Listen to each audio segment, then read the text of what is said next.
Honourable the Minister responsible for Women and Gender Equality. Thank you, Speaker.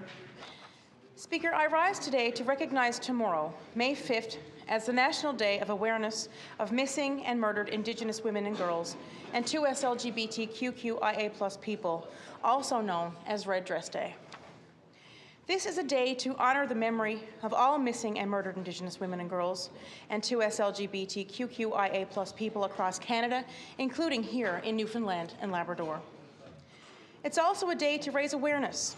Indigenous women, girls, and 2S LGBTQIA people face higher rates of violence than their non-Indigenous, cisgender, and heterosexual counterparts. Speaker, preventing this violence requires an approach that is culturally appropriate and informed by Indigenous knowledge keepers.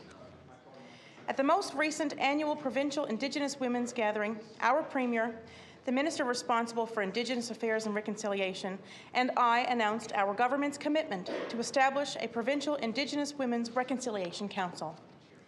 This council will coordinate and lead meaningful collaborative action in the areas of Indigenous culture, health and wellness, justice, and human security as it relates to the violence against Indigenous women, girls, and 2S LGBTQIA+ people.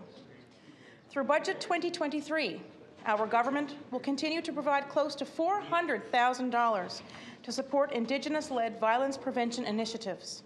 This includes the Indigenous Violence Prevention Grants Program, the annual Provincial Indigenous Women's Gathering, and funding support to the Newfoundland Aboriginal Women's Network.